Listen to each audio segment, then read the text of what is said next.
Welcome to FranCoach's Franchising 101 podcast series. Here we talk about all things franchising. What is it all about? Is it for you? How do you find the best one to own?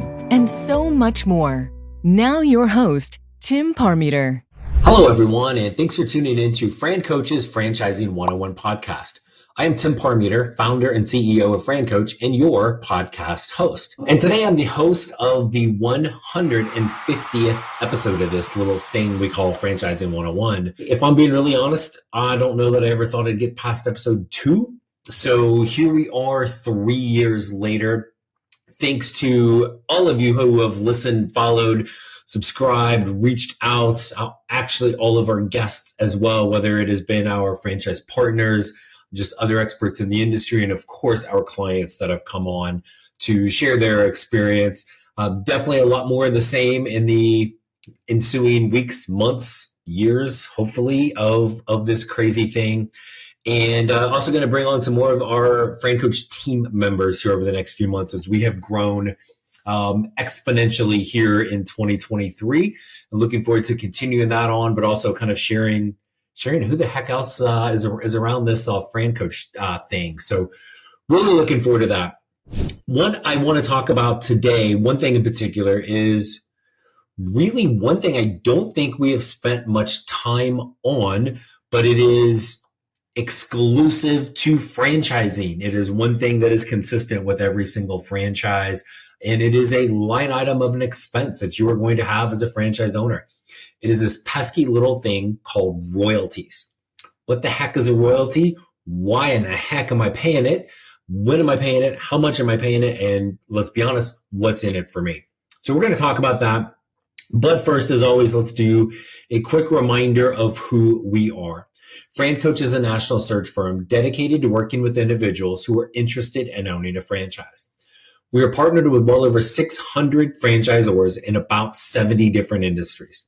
Our goal is to help clients find the absolute best franchise for them to own. And the goal of the Franchising 101 podcast is to help educate people on all aspects of franchise ownership. One aspect that, again, I don't know how the heck we've slipped this many episodes before we have talked about it, is royalties. So this is honestly an area sometimes people get a little start to hyperventilate on a little bit. What is a royalty? Well, royalty is the fee you as a franchise owner are going to pay to the franchisor weekly, biweekly, monthly. At the most, it's going to be monthly. You're going to pay that basically forever, as long as you are a franchise owner. It's going to be a percentage of your revenue, usually with 4 to 8%, somewhere in there. There's a little bit of a range with that. Most of the time it's a percentage. Every now and then it's going to be something that's up that as a flat fee. So right off the bat, you're like, whoa, what the crap? I'm the one out here doing all the work. I'm making the money. Now you want to cut. Yes, they do. So here is why. What's the purpose of royalties? Well, first off, the franchisor created this business. It is a business. They have built it up from absolutely nothing, from scratch, created it, tested it, trials, errors, tribulations, all of the things, got it to a point where the business was doing so well that they thought it could be replicated. Okay, now let's turn this into a franchise.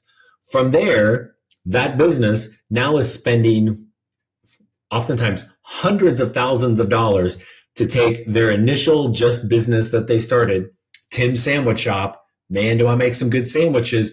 I know I can replicate this. Great. I'm now going to spend hundreds of thousands of dollars to take Tim's Sandwich Shop and turn it into Tim's Sandwich franchise.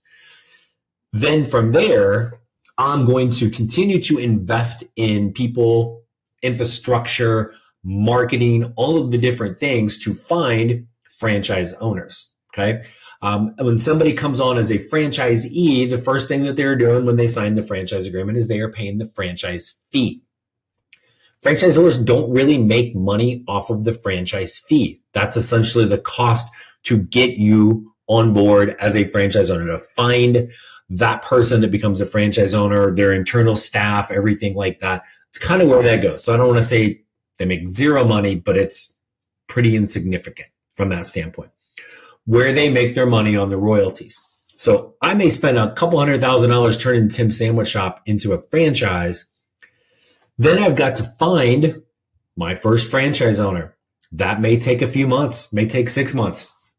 Once now I have you on board as a franchise owner, you are the new franchise partner. You've signed the franchise agreement. You've paid the franchise fee. Tim's Sandwich Shop, we need retail space. We need to build out. It could be 9 months before you're open. I'm not going to actually make a dime of royalties for, let's say, a year and a half after I've become a franchisor, right? But all of the money is spent over that time on everything I need to support you as a franchisee, right?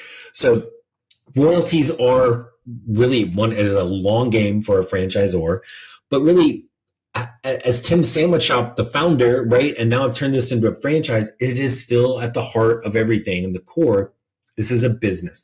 As a business, you are entitled and it is your right to make money. In fact, it's a pretty damn good idea to make money as a business owner, right? So those royalties are in part that franchisor's ability and right to make money. Now, as a business owner, what you do with the money you make is up to you. If at the end of the year you have $100,000 of just total net profit and you would like to blow all of that on lottery tickets and a month-long trip to Tahiti, have at it, have a blast. It'll be amazing, right? That's probably not the smartest thing to do as a business owner, right? Yeah, spend some of it on, take some of it into your pocket as a business owner. Absolutely. But what you should really be doing as a business owner, whether it's Tim's Sandwich Shop, Tim's franchisor, or a franchisee for Tim's Sandwich franchise, you should be reinvesting some of that money back into the business. So where royalties come in, and again, this is a long play for the franchisor. Frankly, not that franchisees care about that, but I'm just kind of giving you, again, the 411 on how this works. Hey everyone, I wanted to take a quick break from our podcast to tell you about our amazing friends at Entrepreneur. If you're looking to become a franchisee or simply learn more about business ownership, and guys, let's be honest, you're listening to the Franchising 101 podcast, so we know you have some interest in this. And I really encourage you to go to entrepreneur.com to check out all of their great content and resources.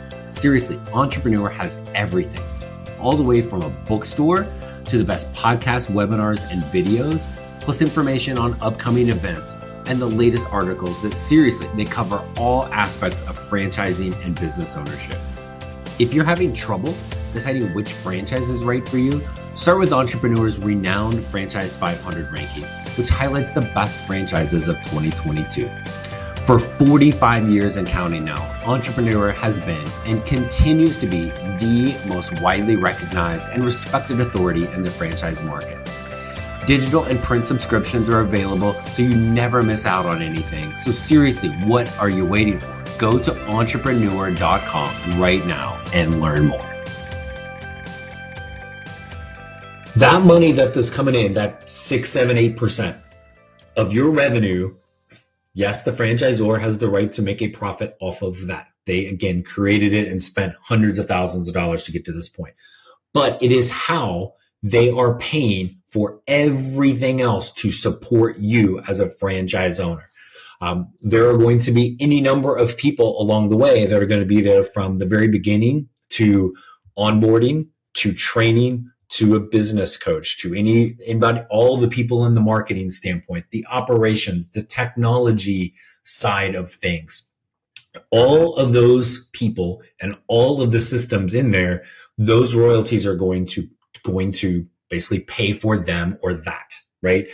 Because when you think of royalties, what this really is, this is a partnership. So as a franchisor, the better I do finding franchisees, the better I do training and onboarding and supporting them once they become an owner, the better the franchisee does. More money the franchisee makes, happier they are. More money the franchisor makes, happier they are. Happy, right? That's what this is all about. So all of those things that are going to ongoing support you, even if it's sometimes as simple as, hey, we've got a department in here that is creating national accounts, right?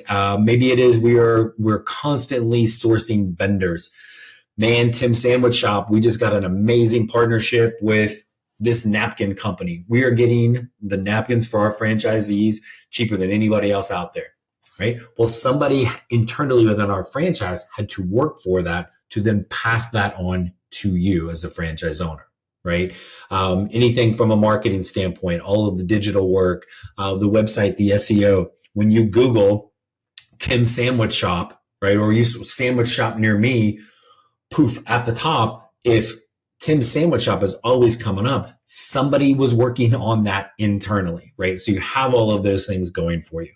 And one of the pieces that I think really drives this home during the process as we are connecting people to the franchisors, 6 to 8 week journey when the discovery process of the mutual vetting between you and the franchisors. And it's a cumulative effect. You start learning a little bit more and more, and you start talking to some more people, but ultimately you're going to get to that last piece, that last step in the process. And we've talked about this a lot on the show, is meet the team day or discovery day. This is when now you're like, yeah, okay, I'm paying the royalties. Every now and then people have a little hang up on this. This is why we want to talk about it. Yeah, I'm paying the royalties, but you walk into meet the team day virtually or in person, and you're like, whoa, now I get it, right? There isn't just a marketing person, there's a marketing department. There's not a training person, there's a training department, right? All of those different things where you just really essentially become overwhelmed in a good way, a positive way of like, wow, look at all of the people that are here to support me. None of them would be there without the royalties, right? So it is unique to franchising. It is one of the reasons why franchise owners are so significantly more successful than somebody starting up a business. Because again, the franchisor, we always talk about this, they have the proven plan, right? They've figured everything out. But part of that plan is everybody that is there, all of the systems and support for you once you become a franchise owner. That would not happen without royalties. So that is a little kind of understanding of what that looks like. So when you are vetting a franchise and you see they talk about, hey, here's 7% royalties, and you're like, there's a moment for everybody where they're like, oh man, I got to pay that. Yes, you do. And as you go through this journey, you're going to, again, just be essentially overwhelmed with the amount of support that money is basically buying you, things that you could not possibly, that it's a pretty insignificant amount of money when you look at it from a standpoint of like, if I'm going to do this from scratch, I have to figure all of this out, hope it works, hope I know how to find the right people for all of these different areas, many of which I may not know much about. So that's royalties, my friends. Last little thing I want to just kind of share with everybody, I don't know, sometimes I feel like I kind of gloss over this. When you are certainly finding us on wherever you listen to your podcast, keep doing so. Awesome. Thank you. But I do want to make sure everybody's aware of other places you can find us, social media and our websites. And there's 3 of them now. FranCoach.net, obviously our main site, franchising101podcast.net, but then franchisingnews.net also. FranCoach.net is our main site, actually in the process of being revised. I can't wait. I hate our current website, by the way. So it's going to get this fantastic new look within a couple months. Podcast site is there in addition to all the podcast platforms. But Franchise News is basically, it is blogs. And there are a ton of them that not only our team has been able to create, but we've really been able to, like without even trying, get a lot of franchisors that want to be guest contributors. So it's not just me and the FranCoach crap. It's a lot of other things in franchising as well. So if you like to read, definitely check that out as well. And then of course, I'll show social media sites for all 3, FranCoach, Franchising 101 Podcast, and Franchising News. They're there for you. Pick your platform and reach out, send us a message. Let's get set up for a phone call. If you have any interest, curiosity in determining if this is the path for you, and we know you do, you're listening, so come on with it. Let's chat. There is never ever any fee for our service to work with our team. So we encourage you to reach out today to help you create your better tomorrow. Thanks everybody for tuning in. Have a fantastic day, and we look forward to talking to you next week. Thanks Thanks for listening to FranCoach's Franchising 101 podcast, where our ultimate goal is to help educate you on all things franchising so you can create your better tomorrow.